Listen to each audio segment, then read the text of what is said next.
Dando as boas-vindas a todos que sintonizam, mais uma vez, o grupo de Conexão Bíblica, né? Estivemos tratando aí por um tempo de outros temas, né? E agora vamos começar um novo, né? Esse que está aí na tela, o cristão e o final dos tempos. Foi falado sobre provações, sobre castigos e a importância disso na edificação do cristão. Agora vamos falar dos problemas, né, que nos acompanham e que crescem, pessoal, crescem dia a dia. Nós vamos tratar agora do cristão na medida que se aproxima o final dos tempos. Isso é uma coisa que é importante para nós e para aqueles que estarão após a gente. Portanto, importante para a nossa casa, para a nossa família, né? São assuntos que devem ser observados. Tem muita coisa aqui que vai parecer estranha, né? E eu vou deixar uma ressalva, que é o seguinte: você pode questionar muita coisa. É importante questionar mesmo. Mas é importante buscar respostas não no eu acho, mas na palavra de Deus. E na busca de ouvir o Espírito através dessa palavra. É assim que a gente vai poder ir tomando posições de convicção. Então isso que eu falo que é questionável, ele está sendo dito com convicção, né? Nesse ponto eu estou tranquilo, porque aquilo que sai da convicção já é pecado, né? Mas vocês podem julgar e analisar para também ter a sua própria convicção, né? Bom, de qualquer forma, o assunto é um tema importante e nós vamos começar colocando tudo isso nas mãos daquele que foi enviado para nós para nos guiar, nos guiar num caminho de justiça. Aliás, justiça é um dos assuntos importantes nesse tema que nós vamos tratar, né? E esse caminho de justiça, quem conhece perfeitamente, é aquele que é um com o Pai e com o Filho, o Espírito de Deus que está em nós. E é assim que nós começamos orando ao Pai, em nome de Jesus. Senhor, que o Teu Espírito nos conduza, mais uma vez, para levar esta palavra, para lançá-la no espaço e no tempo, Senhor. Que aqueles que a receberem possam olhar para essa palavra com atenção e com a ajuda do Teu Espírito e tirar dela, Senhor, aquilo que é bom para armazenar dentro de si. Assim, Senhor, vos pedimos na graça e no amor de nosso Senhor Jesus Cristo. Amém. Então vamos lá começar o nosso assunto. Nós estamos falando do final dos tempos e, paradoxalmente, nós vamos começar com o começo dos tempos, né? Lá no livro do Gênesis. Bom, por que é necessário isso? Porque nós vamos ver alguns princípios aí, né, que regem todo essa... É lá que está a raiz, né, das coisas que Deus transmitiu para nós. O livro do Gênesis é um livro difícil, porque fala de coisas assim que tinham que ser tratadas, coisas tão grandiosas e que se estenderam por tanto tempo e tinham que ser tratadas com poucas palavras, né? E por quê? Porque elas eram só a base, o início de tudo. Então aquelas palavras tinham que conter muita coisa, né, que iam sustentar o resto das escrituras, tá? E é por isso que é de tão difícil compreensão. Às vezes parece uma historinha de criança, né? Parece uma brincadeirinha. Então ninguém gosta muito de tratar do livro do Gênesis ou de dar explicações a ele, né? Mas nós vamos passar por ele, porque é importante para as questões que nós vamos tratar, né? Lá no Gênesis, nós não vamos pegar passo a passo o livro do Gênesis, não dá, aí o tema teria que ser esse, né? O nosso tema não é o livro do Gênesis, ao contrário, é o final dos tempos, né? Mas nós vamos ter que passar por ele, para entender o que aconteceu e aonde nós estamos, né? Então, lá no Gênesis tem os 6 dias da criação. Quando Deus fala dia, lá no início, lá no princípio, não tinha dia ainda, né? Ele está dizendo do sentido pelo qual o próprio Deus e mesmo Jesus tratou a questão do dia. Dias são aquelas 12 horas de luz, tá? 12 horas de luz lembram de concepção, de criação, né?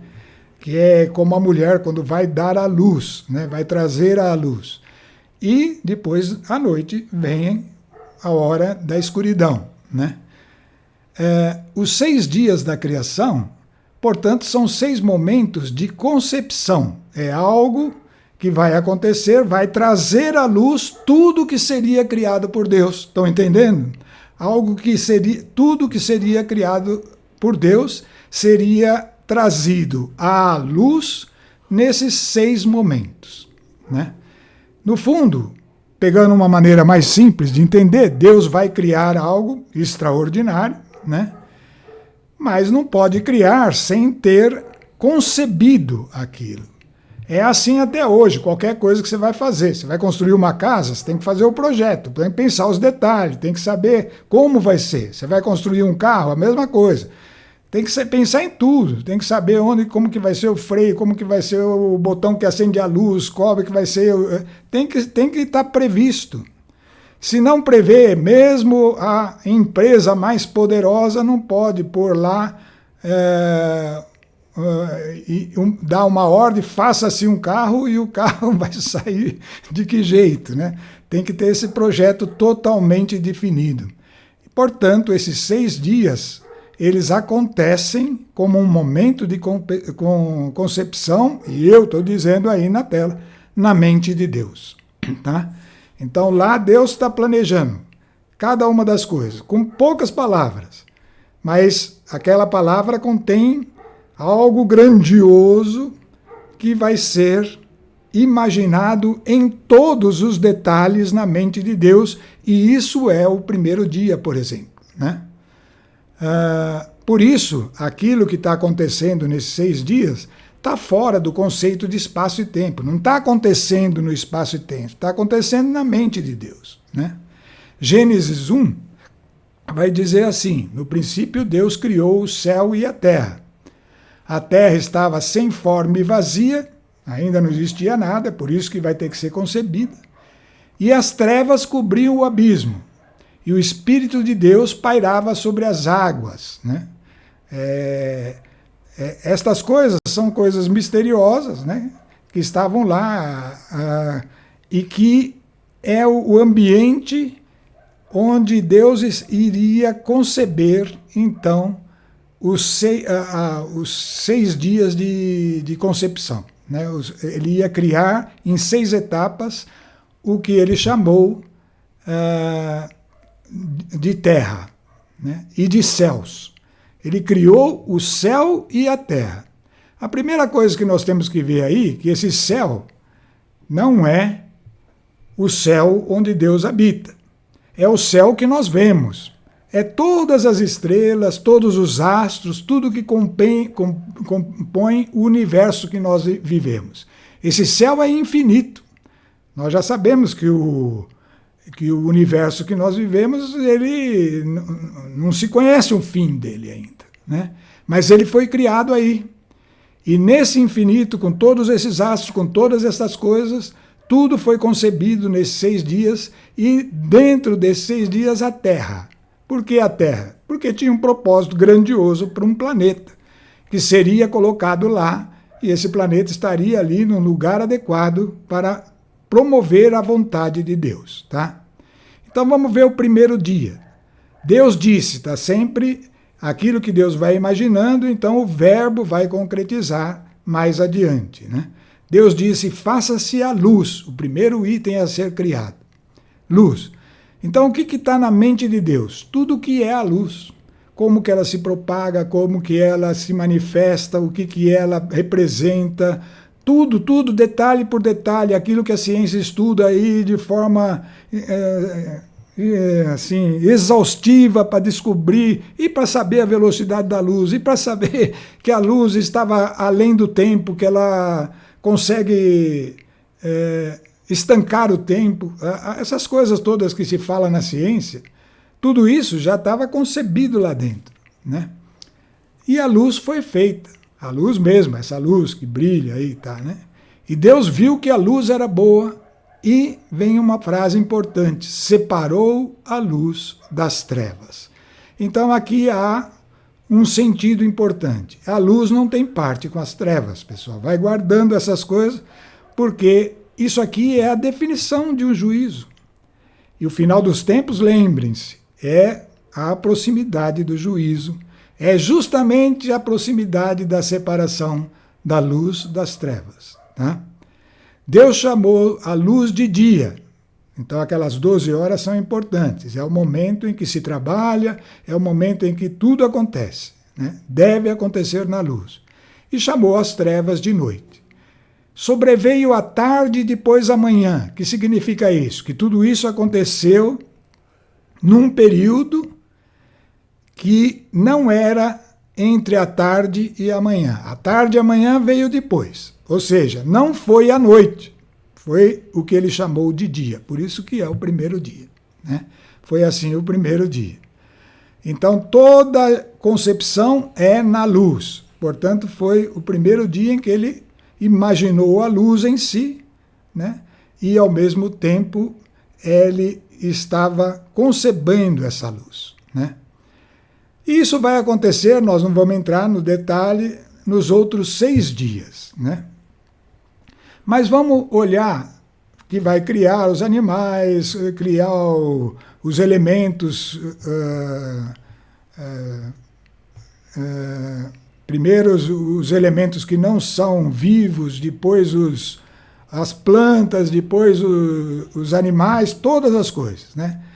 Quando chega no 6º dia, então tem algo importante, por isso que nós vamos observar agora, né? O 6º dia, então é um tempo de concepção, não é que aquilo que Deus está gerando no 6º dia já está acontecendo na mente de Deus, né? E na mente de Deus, e depois vai ser liberado pelo poder da palavra, mas isso vai acontecer depois de tudo estar concebido, não pode liberar a palavra, faça o homem, sem antes saber em detalhes o que é o homem, né? Então Deus disse, façamos o homem à nossa imagem e semelhança.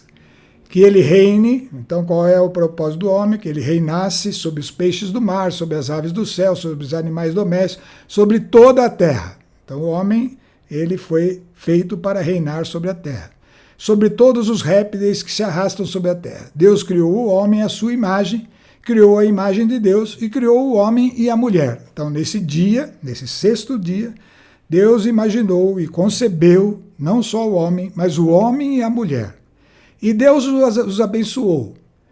E disse, frutificai, disse ele, e multiplicai-vos, enchei a terra. Então o homem e a mulher foram feitos para se multiplicarem e encher a terra, dominando sobre os peixes, as aves e todos os animais que se arrastam sobre a terra. Deus contemplou toda a sua obra e viu que tudo era muito bom. Esse muito bom significa muito bom mesmo, tá? Então o jeito que foi feito é certo. É certo e ele é perfeitamente justo, porque fora da justiça não seria bom, né? Sobreveio a tarde e depois a manhã, então esse foi o 6º dia, tá? Estamos falando essas coisas porque elas são base para nós, para desenvolver o que nós vamos tratar, que é o juízo, que é a coisa do final dos tempos, né? Então, continuando aí, agora vamos passar pelo 7º dia. Assim foram concluídos o céu, a terra e todo o seu exército. Então, lembrando, esse céu e terra não é o céu dos céus, que é lá onde Deus está, né? Mas é o universo que nós vivemos.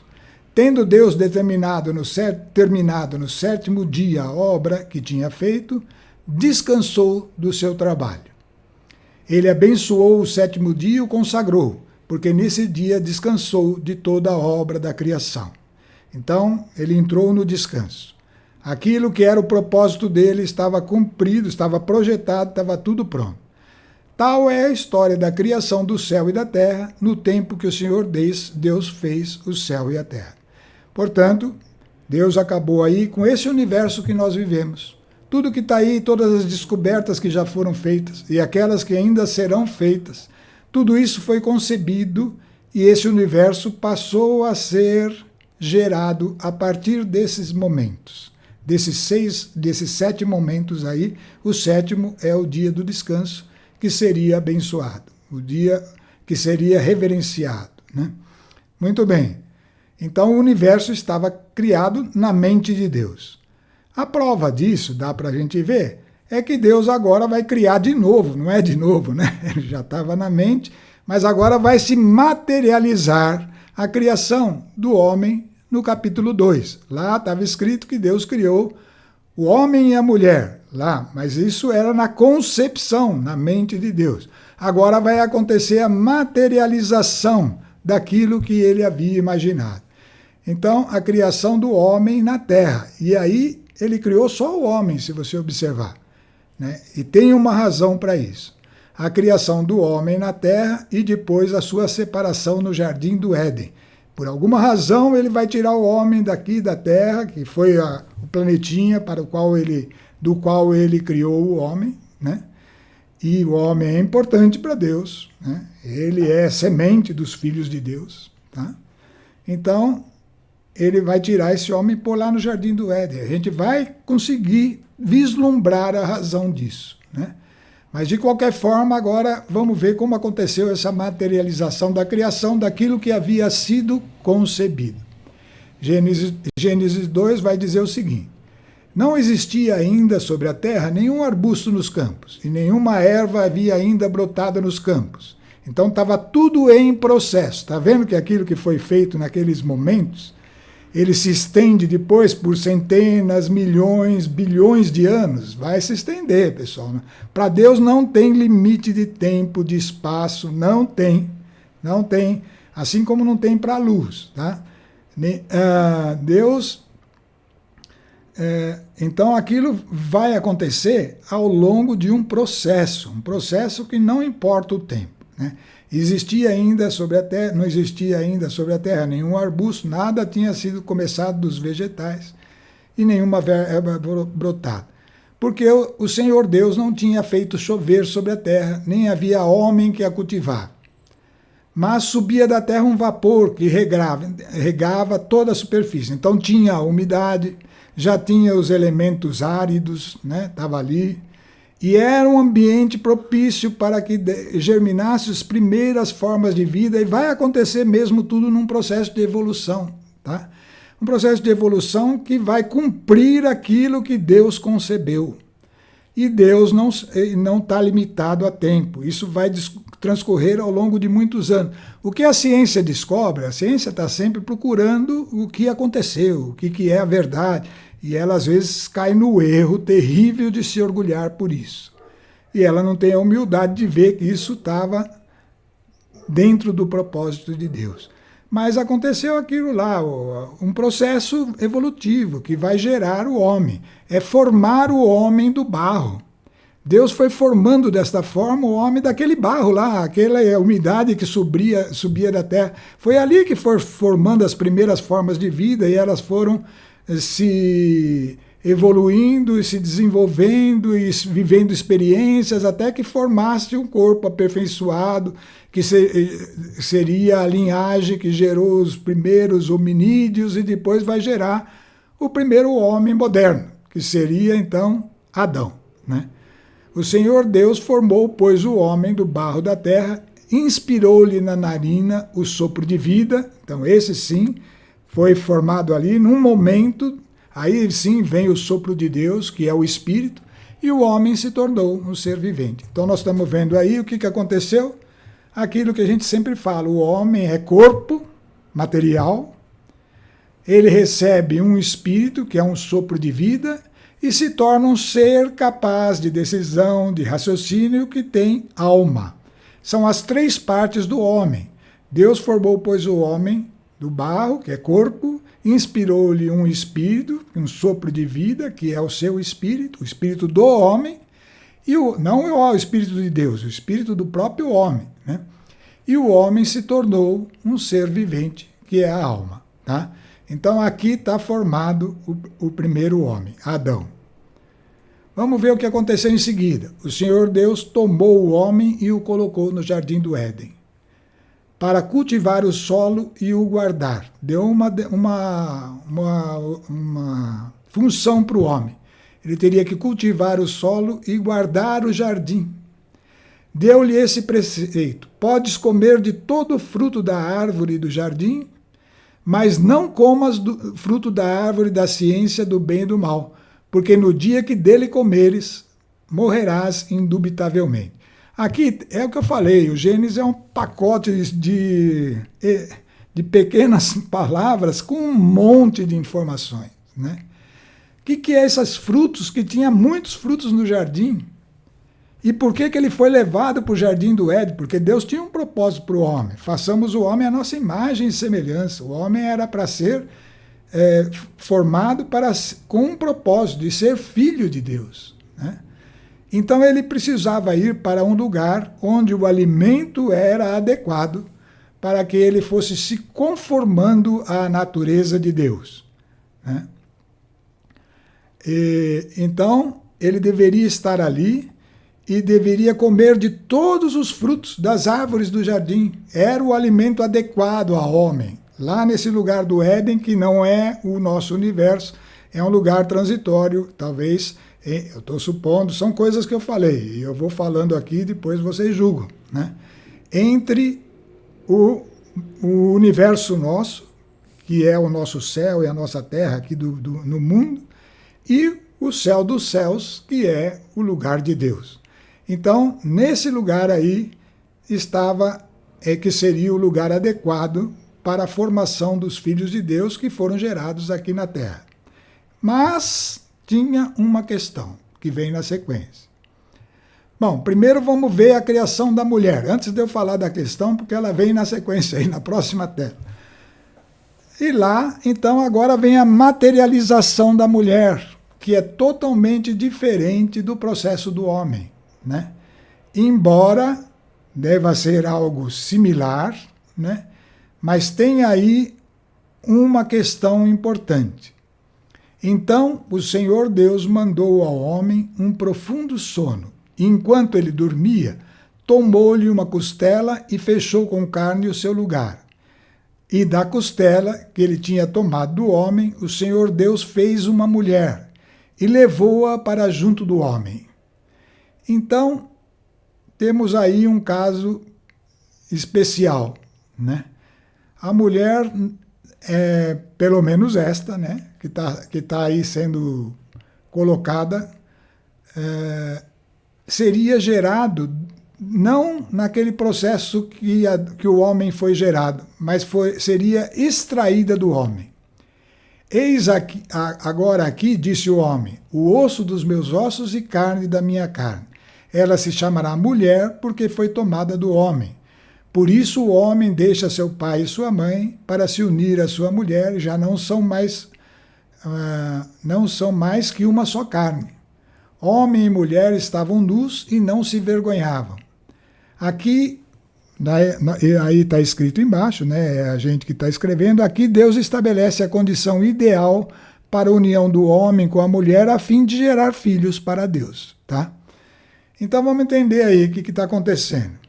No caso da mulher, ela foi gerada a partir de Adão, para que houvesse algo nessa união do homem com a mulher, em que a mulher sendo extraída do homem, ela estaria na união com o homem, submissa ao homem, para que a união matrimonial fosse uma coisa única, onde teria uma cabeça e um corpo. O homem faz o papel da cabeça, a mulher faria o papel do corpo, né? E os dois seriam um só. E isso é o modelo ideal para gerar filhos para Deus. Isso é tão importante que no final dos tempos isso vai ser questionado, questionado, questionado, a ponto de fazer o homem e a mulher iguais e, portanto, quebrar este propósito, que é o propósito ideal para gerar filhos para Deus. Então, por isso que no final dos tempos vai chegar uma hora que não se gerarão mais filhos para Deus. Gerarão homens, mas que não serão filhos de Deus, né? Esse é, já antecipando, o que nós chamamos de crescimento da apostasia, que é a fé morrendo, a diminuição da fé e, portanto, a diminuição da geração neste planeta dos filhos de Deus, né? Então vocês estão vendo que o processo foi todo feito e ele era bom. O jeito bom é esse que Deus fez. O homem e a mulher adequados para gerar filhos para Deus. A mulher sendo retirada do homem. A mulher tem tanto valor diante de Deus quanto o homem, certo? Porém, na união, na família, era importante que o homem tivesse as decisões e a mulher cuidasse das coisas próximas. O homem cuidasse do que está longe, a mulher cuidasse do que está próximo. Isso daí para que houvesse harmonia e os filhos crescessem num ambiente propício, tá? Estou falando coisas aqui, estou lançando um monte de coisa que você vai analisando e pensando. Então você viu que há, dentro do plano de Deus, um lugar adequado no matrimônio para a mulher, que é a posição de ter sido extraída do homem. Uma posição em que ela manteria uma submissão ao homem, mas uma submissão consciente, que ela está submissa ao homem porque essa é a vontade de Deus. E o homem também tem que ter essa consciência, ele tem a autoridade para a mulher porque ele está cumprindo a vontade de Deus. Então tudo é com referência a Deus e não voltar para si mesmo, como vaidade ou como orgulho, né? Muito bem. Então está aqui a criação da mulher e foi assim. Os dois estão, portanto, agora os dois primeiros estão lá no Jardim do Éden. O que aconteceu com os outros que evoluíram, nós não sabemos, mas esses dois estão no Jardim do Éden. E está tudo bem lá, porque lá era o lugar de se alimentar e de crescer para daí para frente gerar filhos para Deus. Agora acontece o seguinte, vai manifestar-se a serpente, a manifestação da serpente, que é Satanás, e, portanto, a consequência disso, que é o pecado. Como eu disse, as palavras são conteúdo de coisas muito maiores, porque está tudo resumido aí no Gênesis, né? Por isso que aparece a figura de um animal, de uma serpente, mas na verdade aí a gente já sabe, depois, pela Bíblia mesmo, que essa serpente, essa antiga serpente, como a Bíblia fala, é uma personificação de Satanás, e Satanás é um espírito de um anjo, né?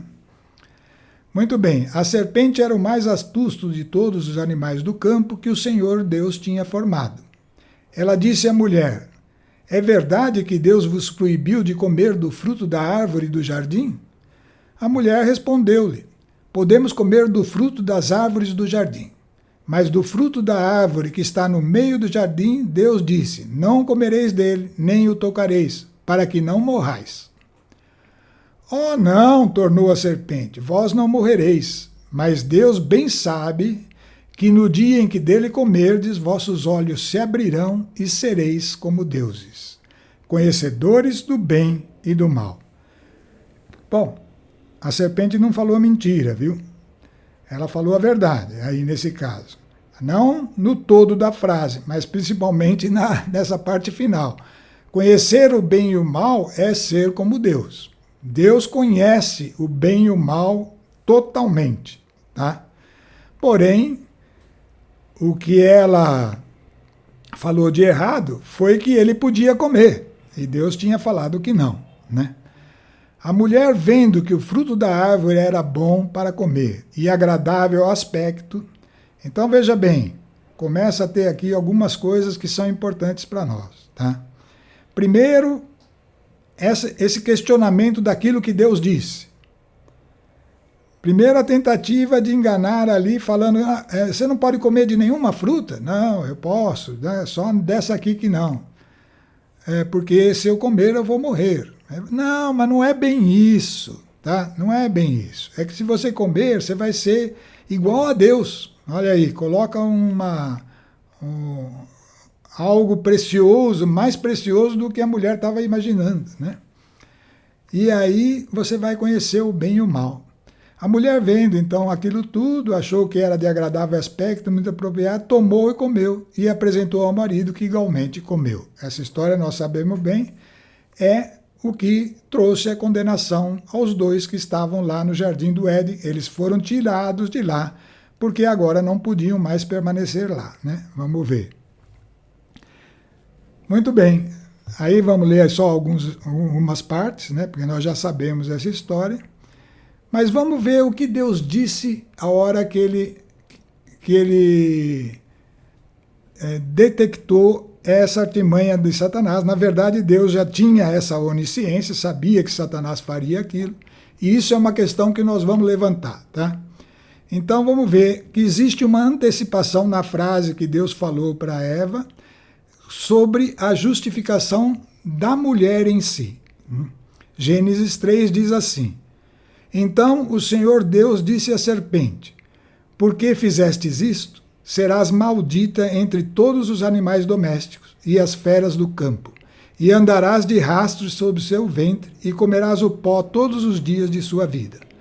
Porém ódio entre ti e a mulher, agora já é uma frase profética, entre a tua descendência dela, entre a descendência da mulher e entre a descendência da serpente e a descendência da mulher. Esta te ferirá a cabeça, ou seja, vai esmagar a cabeça, e tu lhe ferirás o calcanhar. Vai tocar ali numa parte menos importante. Disse também a mulher: Multiplicarei os sofrimentos do teu parto, darás à luz com dores, teus desejos te impelerão a teu marido, e tu estarás sob seu domínio. Bom, isso foi a consequência do que aconteceu, né? Vamos entender por que aqui está escrito que aqui foi antecipada a justificação da mulher. Porque vai acontecer o seguinte, que está na próxima tela. Uma mulher, Eva, acolheu a influência, está grifado influência, porque esse é o problema do final dos tempos. Aliás, é um problema de toda a história da humanidade, mas vai se acentuar no final dos tempos. Acolheu a influência de Satanás e liberou a força do pecado. Foi o que aconteceu. Ninguém tem dúvida disso.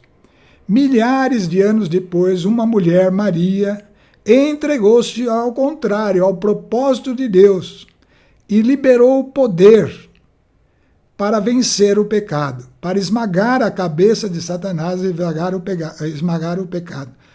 Qual é esse poder? É gerar Jesus Cristo, né? Então, foi aí que ela liberou o poder para vencer o pecado. Então, veja aqui que já estava previsto, naquela frase de Deus, lá no Gênesis, que uma mulher, ele já tinha previsto essa mulher, que era da descendência de Davi, que era Eva, que era Maria, e haveria de acolher, fazer o oposto de Eva, que acolheu a palavra de Satanás, acolheria a palavra de Deus, e assim seria, o mundo receberia esse homem, filho do homem, que destruiria o poder do pecado. Mas uma coisa nós precisamos tirar aí da moral da história: a força do pecado. Esqueci de falar, né? Adão tinha um único mandamento: era só não comer do fruto. Por que isso? Porque ele ainda não tinha o conhecimento do bem e do mal. E o conhecimento do bem e do mal, ele é que gera o perigo de ser convencido pelo mal de muitas maneiras, né? Por isso que conhecer o bem e o mal dá força para o pecado, né? E então, os mandamentos teriam que se multiplicar. Ali era só um. Se ele ficasse se alimentando dos frutos do Jardim do Éden, ele cresceria, um dia ele ia ter o conhecimento do bem e do mal, porque é atributo de Deus, mas ele ia ter com capacidade para resistir ao mal, rejeitar o mal e aniquilar o mal, a capacidade que nós precisamos cultivar agora, por meio da obra de Cristo. Tá? Então você vê que tudo se fecha, pessoal, tudo vai se complementando. Então, a força do pecado é o conhecimento do bem e do mal. Sem o conhecimento do bem e do mal, o pecado não é efetivo. Adão tinha inteligência, ele sabia, ele recebeu o preceito, Eva tinha inteligência, mas eles não tinham o senso do mal. Que eles estavam nus e não percebiam, isso não era importante. O mal não estava presente ali, né? Então, sem o conhecimento do bem e do mal, o pecado não é efetivo.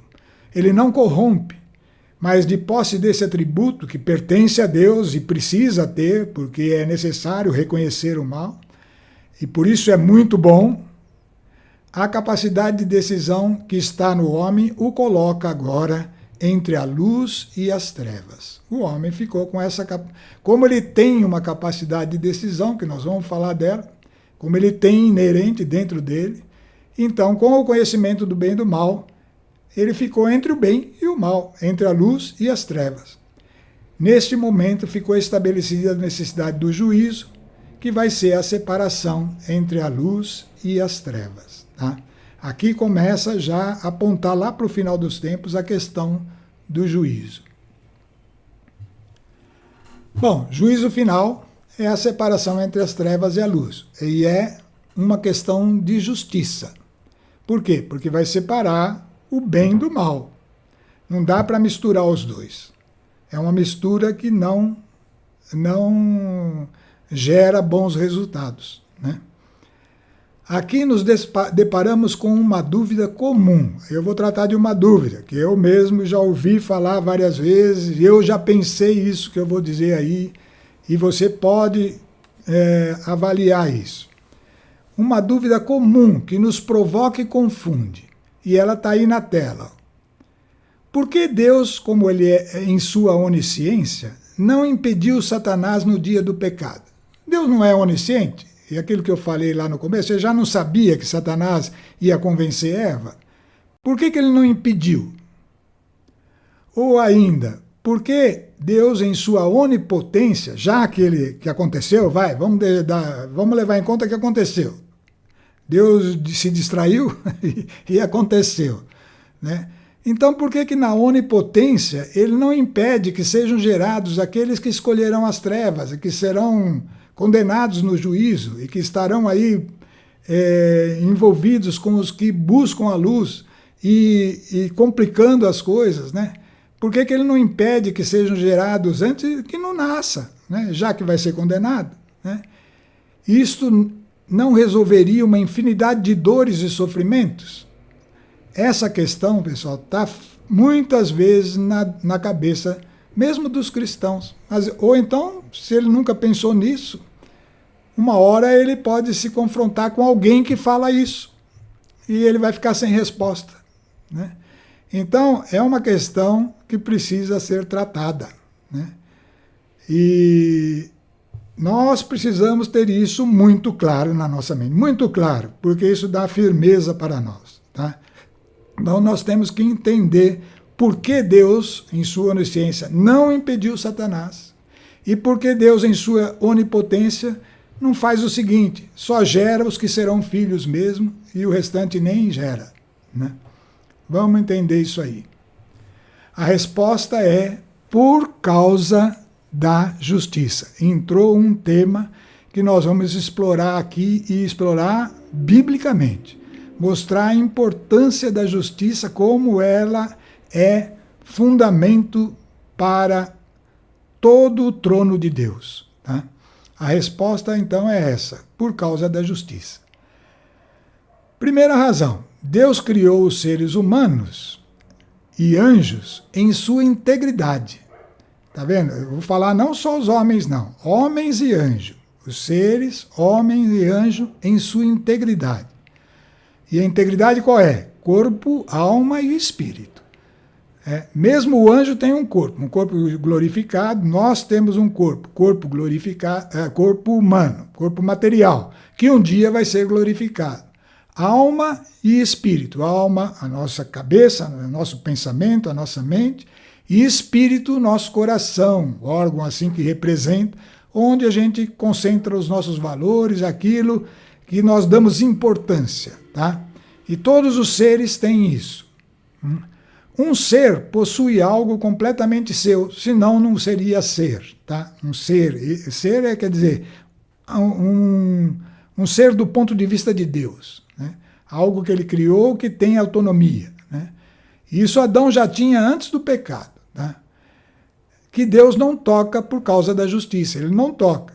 É a capacidade de decisão. Por isso que Adão só tinha um mandamento, só não come desse fruto. Essa capacidade de decisão, Deus não toca, ele não vai impedir de Satanás ir lá e oferecer.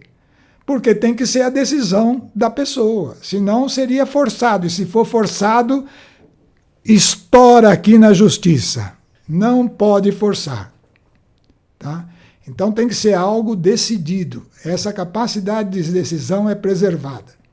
Foi assim na criação dos anjos e foi assim na criação da humanidade. Por isso que tem os anjos que caíram e tem os anjos que são próximos à perfeição, né? Então, a criação foi feita assim. E é muito bom que seja assim, porque senão ofende a justiça. E a justiça está acima de todos os outros critérios para ser bom, né? Foi assim na criação. Os efeitos da liberdade do homem estendem-se a todo o restante da criação, animais e vegetais, porque o homem é o que reina na terra, né? E, portanto, toda a natureza geme e anseia pela manifestação dos filhos de Deus, porque lá ela vai ser resgatada, ela vai estar na condição para a qual Deus fez, e Deus viu que, inclusive, a criação de todos os seres, inanimados e animados, era muito boa. Isso vai ser resgatado, né? Mas a primeira razão, precisa ser mantido a justiça a qualquer custo, tá? Segunda razão, aquela que era a seguinte: tá bom, então vamos fazer o seguinte, vai nascer pessoas que Deus, na onisciência dele, sabe que vão ser pecadores, então vamos eliminar, vamos deixar de nascer, é só não nascer. Então, eliminar na origem os que por livre decisão iriam escolher o caminho das trevas, o pecado, seria eliminar completamente a prova da ação. Um pecado que não teve ação, ele não pode estar sujeito à condenação. E, portanto, conforme a justiça, a prova da ação é que dá, conforme a justiça, legitimidade ao juízo. Então a justiça está aí de novo, presente, né? Como enfatizado na lei de Deus. Toda condenação será comprovada por duas ou mais testemunhas, no mínimo duas. Tem que se ver o ato, tem que o ato acontecer. Deus não condena ninguém por aquilo que ele não fez, nem a mínima coisa, tá? Então tem que estar comprovado. Se é uma intenção, tudo bem, tem que estar comprovada essa intenção. Se é algo que está lá dentro, tem que estar comprovado. E isso é uma coisa interessante, porque nós vamos ver que no plano de Deus está definido que ele vai comprovar tudo isso no dia do juízo, tá? Então toda a condenação deverá ser comprovada e precisa ter a decisão, a ação, tá? Então está respondido aí por que foi feito daquela forma e porque aquele caminho não ofende o plano de Deus, que era muito bom. Ele está lá e deve ser assim. Bom, vamos ver aqui, para terminar o nosso assunto, que está chegando ao fim, 2 exemplos. E é bacana como a Bíblia faz as coisas. Está lá no livro do profeta Ezequiel, 2 exemplos. Na época de Ezequiel, existiu um reino que dominou, né, que dominou inclusive Israel, que era Tiro. A cidade de Tiro era eu não lembro qual que é a nação lá, mas era uma cidade que era importante, fazia o papel do que a Bíblia chama de Babilônia na época, certo? Mas a Babilônia foi uma cidade realmente importante. Tiro foi outra cidade importante. Depois nós vamos tratar desse assunto da Babilônia, porque ele tem muito a ver com o final dos tempos. Mas essa cidade importante tinha um príncipe, e esse príncipe que reinava lá, ele tinha muito poder, né? E era um homem, né? Então, a palavra do Senhor foi dirigida a Ezequiel nesses termos: Filho do homem, diga ao príncipe de Tiro, eis o que diz o Senhor Javé, teu coração elevou-se, tu disseste, sou um Deus. Ele começou a se orgulhar de tudo o que ele era, né? Assentado sobre o trono divino no coração do mar, porque Tiro era uma cidade que era ou à beira-mar ou numa ilha, não sei direito, não vou afirmar nenhum dos dois, mas era próximo ao mar, né? Então, sou um Deus assentado sobre um trono divino no coração do mar. Quando não passas de um homem e não és Deus, tu te julgas em teu coração igual a Deus. Sem dúvida, este mais sábio que Daniel, está desafiando ele, vai ver se você é mais sábio que Daniel. Daniel era um homem de sabedoria, né? Nenhum mistério te é obscuro, você sabe tudo, você conhece tudo.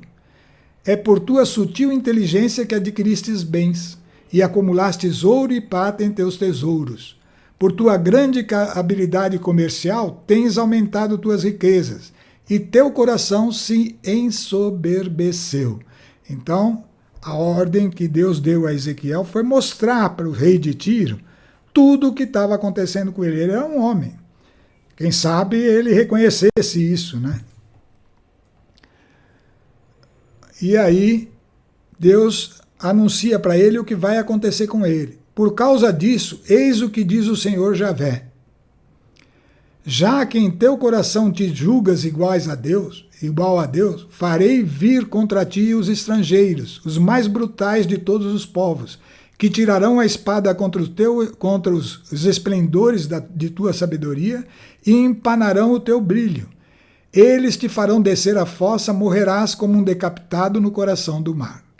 Então você está vendo aí a consequência do orgulho, da vaidade, da ambição, do fato de estar acima de tudo, coisas que vão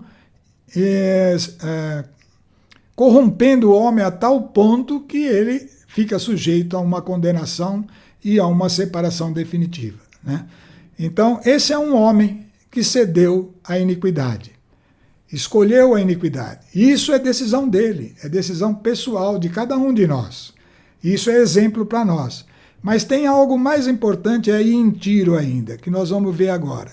O segundo, está logo em seguida, aqui nós estamos lendo no primeiro, é o versículo 28, de 6, que vai até de 1 a 6, de 1 a 8, né? De 1 a 8.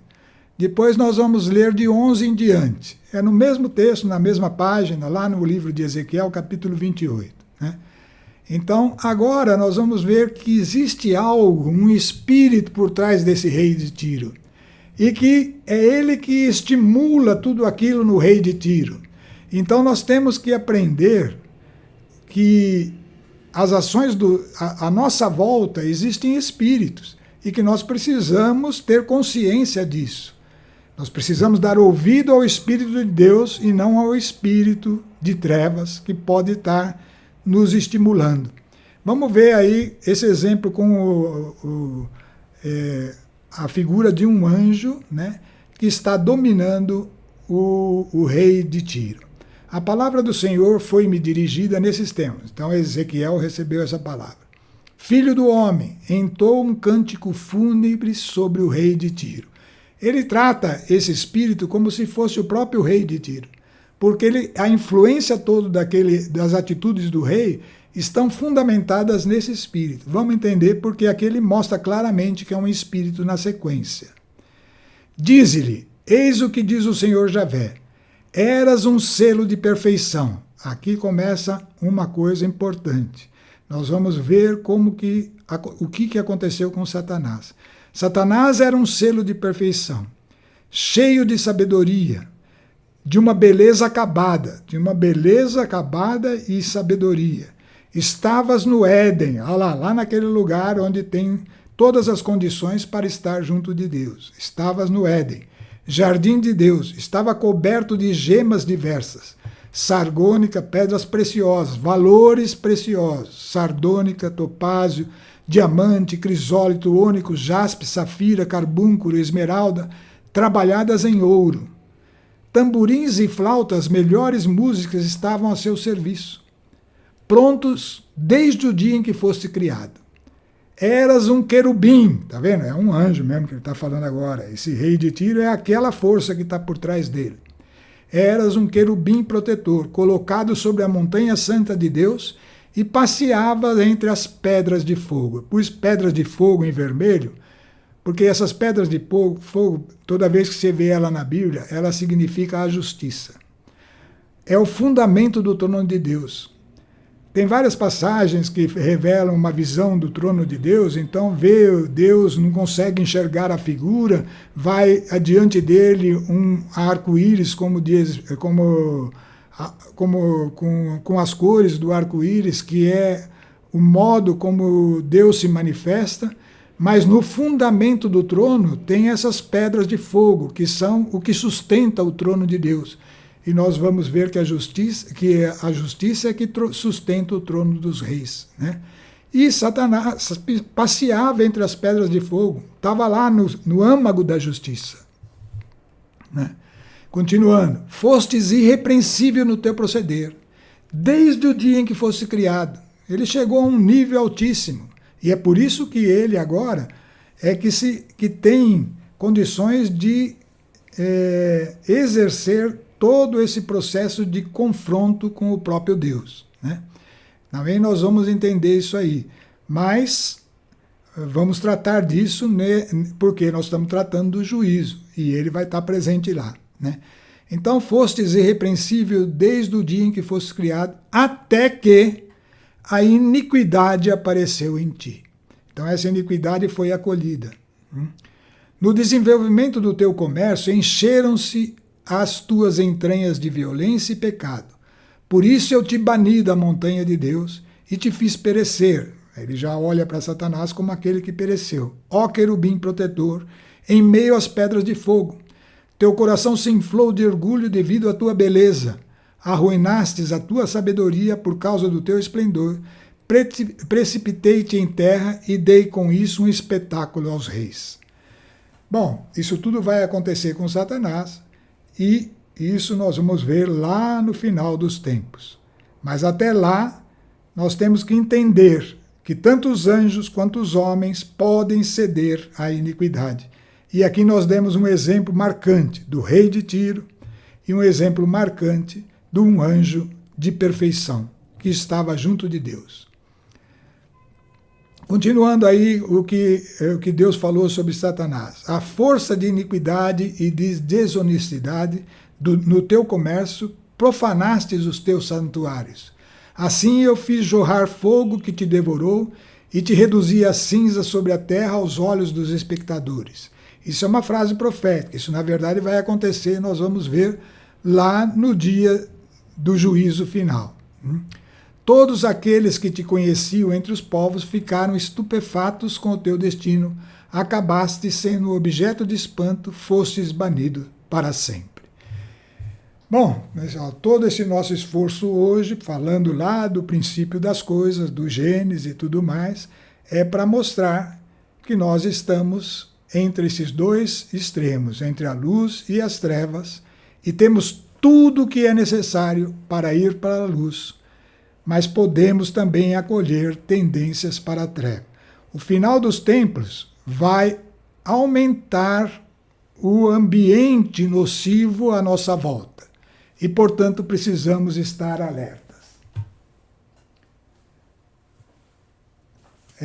Precisamos estar alerta, porque quanto mais a iniquidade prolifera, mais a gente está sujeito a não enxergar a luz, né?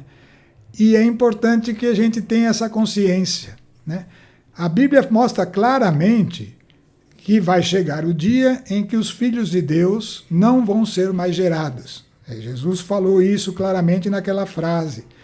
Enquanto for dia, Eu vou realizar as obras de Deus. Chegará a noite, na qual ninguém pode trabalhar. E essa noite, a hora que chegar, então terá esgotado o tempo desse universo que nós vivemos. Porque ele só foi feito para gerar filhos para Deus. Tá? E quando acabar esse dia, então encerrou. O propósito de Satanás é uma corrida que vai acontecendo quanto à manifestação desse dia, do dia em que a iniquidade vai dominar a terra a tal ponto que não serão gerados mais filhos de Deus. E é uma corrida porque Satanás pretende que isso aconteça antes que se cumpra o número dos filhos de Deus. Se isso acontecer, ele põe em dúvida a onisciência de Deus, aquilo que já está pré-estabelecido, e isto seria um abalo na justiça de Deus, no trono de Deus, e criaria espaço para ele. Então, esse é o plano de Satanás. Adiantando aqui rapidamente, nós vamos voltar a esse assunto, mas o importante vai ser não nós entendermos isso. Isso é uma coisa que eu estou falando, precisa ser julgada. Mas o importante é nós entendermos que existe esse processo, essa corrida para estabelecer a apostasia, que é o domínio da iniquidade, o momento em que se interrompe a geração dos filhos de Deus, e nós estaremos nesse meio ambiente e precisamos vencer tudo isso na graça de nosso Senhor Jesus Cristo e na presença do Espírito Santo. Enquanto os filhos de Deus são gerados, ainda é multiplicado aqueles que possuem o Espírito.